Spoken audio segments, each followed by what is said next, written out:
Hello everyone, कैसे हैं आप लोग। स्वागत है आपका मेरे यूट्यूब चैनल कॉमर्स वाले में। इस वीडियो में डिस्कस करने वाला हूं कि अगर आप आपके पेरेंट्स को रेंट पे करते हैं तो क्या आप उसका डिडक्शन ले सकते हैं, और अगर आप ले सकते हैं तो कौन से सेक्शंस में आप डिडक्शन ले सकते हैं और आपको किन किन बातों का ध्यान रखना होता है। तो वीडियो स्टार्ट करने से पहले अगर आपने चैनल को सब्सक्राइब नहीं किया है तो सब्सक्राइब कीजिए, बेल आइकन प्रेस कीजिए। बेल आइकन प्रेस करने के बाद आपको ऑल पे क्लिक करना है ताकि मैं जब भी वीडियोस को अपलोड करूँ तो उसका नोटिफिकेशन आपको मिल जाए और आप एक्सरसाइज स्टार्ट करते हैं।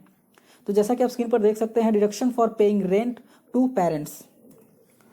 तो आंसर ये है कि हाँ, आप डिडक्शन ले सकते हैं अगर आप रेंट पे करते हैं आपके पेरेंट्स को। और उसके दो सेक्शन होते हैं। अगर आप सैलरीड पर्सन हैं और अगर आपको एचआरए मिलता है तो आप उसका डिडक्शन ले सकते हैं सेक्शन 1013A में। बट अगर आप सैलरीड पर्सन हैं, अगर आपको एचआरए नहीं मिलता है तो आप सेक्शन 80G में डिडक्शन ले सकते हैं। और सेल्फ एम्प्लॉयड जो होते हैं, प्रोफेशनल्स होते हैं, वो भी सेक्शन 80G में डिडक्शन ले सकते हैं अगर वो रेंट पे कर रहे हैं अपने पेरेंट्स को। इसमें कुछ कंडीशंस है, एक्चुअली कंडीशंस नहीं है, बट आपको इन सारी चीज़ों का ध्यान रखना है। तो पहला क्या है, rent transfer, rent to mother या फिर फादर। अगर आप पेरेंट्स को रेंट पे कर रहे हैं तो उनको ट्रांसफ़र कीजिए रेंट्स को। आप बैंक से ट्रांसफ़र करेंगे तो ज़्यादा अच्छा रहेगा। नेक्स्ट है proceed rent receipt. Rent receipt भी आप बना के रखेंगे तो वो भी आपके लिए बेनिफिशियल होगा कि अगर फर्दर फ्यूचर में कोई असेसमेंट आया तो आपके पास रेंट रिसिप्ट्स रहेंगी, और बैंक से आपने ट्रांसफ़र किया है तो वो ट्रांसफर्स भी आपके पास रहेंगे एज अ। नेक्स्ट पॉइंट है file ITR of your mother father including rental income. क्योंकि बेसिकली अगर आप देखेंगे तो अभी करंट सिनेरियो जो चल रहा है, अप टू 5 लाख कोई भी टैक्स भरने के लिए नहीं आता है। तो बेसिकली आपके पेरेंट्स का आप रिटर्न फाइल करवा लीजिए और उसमें रेंट इनकम जो है उनको इंक्लूड कर लीजिए। तो ये भी एक अच्छा प्रूफ हो जाएगा कि हाँ, आपने रेंट पे किया है एंड आपने, आपके जो पेरेंट्स हैं उन्होंने रेंट इनकम को इंक्लूड करके उन्होंने भी अपना रिटर्न जो है वो फाइल कर लिया है। नेक्स्ट है सबसे important point, can not pay rent to your spouse and claim HRA deduction. ऐसा नहीं है कि आप आपके स्पाउस को जो है रेंट पे करें और आप एचआरए डिडक्शन लें।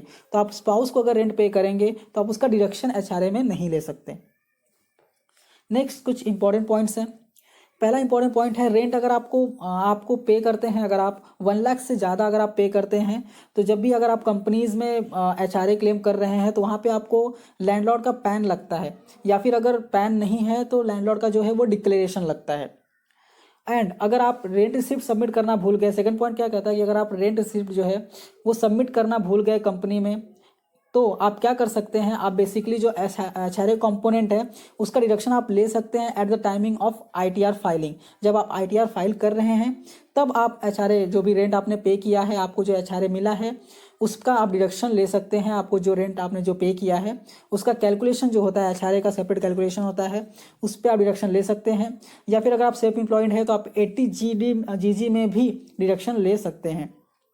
तो आई होप ये आपको समझ में आ गया होगा कि अगर आपको डिडक्शन लेना है, अगर आप रेंट पे करते हैं पेरेंट्स को तो डेफिनेटली आप ले सकते हैं। और दो सेक्शन है यहाँ पे, सैलरीड के लिए 1013A एंड सेल्फ एम्प्लॉयड के लिए 80G। बस बेसिकली आपको कुछ कंडीशंस जो है वो फॉलो करने हैं जो मैंने यहाँ पे आपको बता दिया है। तो आई होप आपको समझ में आ गया होगा। और अगर आपको समझ में आ गया है और आपको वीडियो अच्छा लगा है, समझ में आया, तो लाइक कीजिए, अपने दोस्तों के साथ भी शेयर कीजिए। और अगर आप चैनल पर नए हैं, चैनल को सब्सक्राइब कीजिए, बेल आइकन प्रेस कीजिए। बेल आइकन प्रेस करने के बाद आपको ऑल पे क्लिक करना है ताकि मैं जब भी वीडियोस को अपलोड करूं तो उसका नोटिफिकेशन आपको मिल जाए और आप टैक्सेशन से अपडेटेड रह सकें। तो thank you for watching and all the best.